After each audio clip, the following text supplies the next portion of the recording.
ఎప్పుడు కని విని ఎరుగని విమాన ప్రమాదం అహ్మదాబాద్లో చోటు చేసుకుంది. లండన్కు బయలుదేరిన ఈ విమానం టేకాఫ్ అయిన నిమిషంలోపే కుప్పకూలి అగ్నిగోళంగా మారిపోయింది.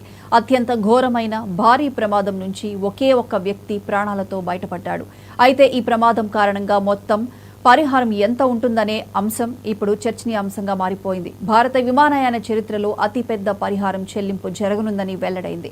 గరిష్టంగా $280 మిలియన్ వరకు చెల్లించాల్సి రావచ్చని తేలింది.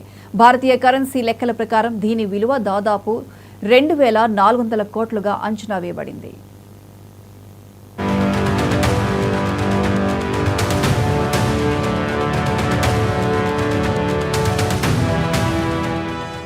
ఎయిర్లైన్ సంస్థలు తమ విమానాలకు తీసుకునే ఇన్సూరెన్స్ సాధారణంగా స్పేర్ పార్ట్స్, విమానం హల్, ప్యాసింజర్లకు జరిగే నష్టాలు, థర్డ్ పార్టీలకు జరిగే నష్టాలను కవర్ చేస్తాయని బీమా రంగంలోని నిపుణులు చెబుతున్నారు. అయితే ప్రస్తుతం జరిగిన ప్రమాదంలో విమానం పూర్తిగా కాలిపోవడంతో బోయింగ్ 787 డ్రీమ్ లైనర్ హల్ అంటే బాడీకి జరిగిన నష్టాలతో పాటు పూర్తిగా విమానాన్ని కోల్పోయినందుకు దాని బాధ్యతలకు కూడా చెల్లింపు వర్తిస్తుంది.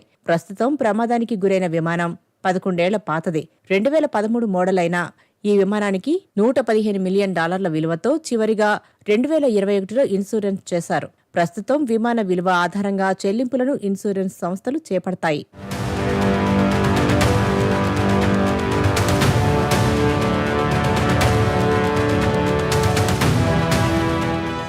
ఎయిర్ ఇండియా యజమానిగా ఉన్న టాటా గ్రూప్ విమాన ప్రమాదంలో మరణించిన వ్యక్తుల కుటుంబాలకు ఒక్కొక్కరికి ₹1,00,00,000 చొప్పున పరిహారంగా చెల్లించనున్నట్లు ప్రకటించింది.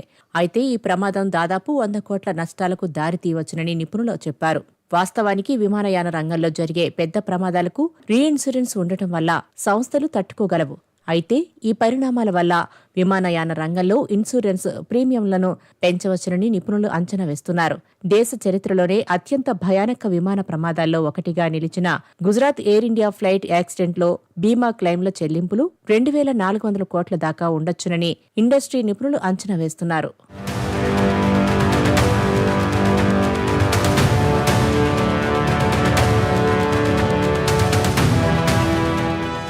ఇప్పటి వరకు అందిన సమాచారం మేరకు మొత్తంగా 274 మంది చనిపోయారు. అలాగే భారీగా ఆస్తి నష్టం కూడా వాటిల్లింది.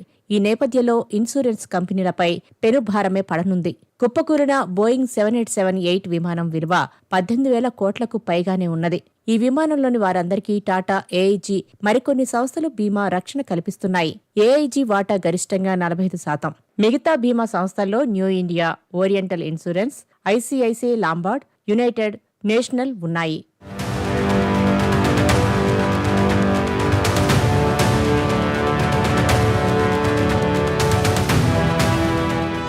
క్లైముల భారం నుంచి ఇన్సూరెన్స్ కంపెనీలను రీఇన్సూరెన్స్ సంస్థలే ఆదుకుంటున్నాయి. ఇప్పుడు 242 మంది విమాన ప్రయాణికులకు బీమా భరోసా కోసం ఆయా ఇన్సూరెన్స్ కంపెనీలు రీఇన్సూరెన్స్ చేశాయి.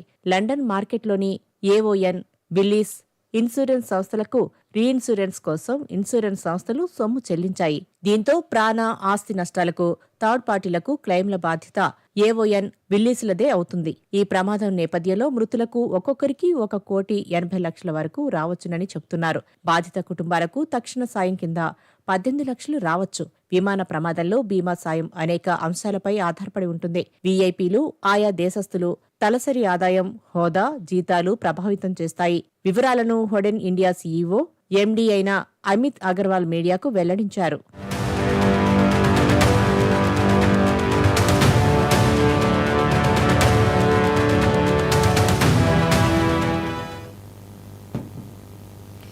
జగిత్యాల జిల్లా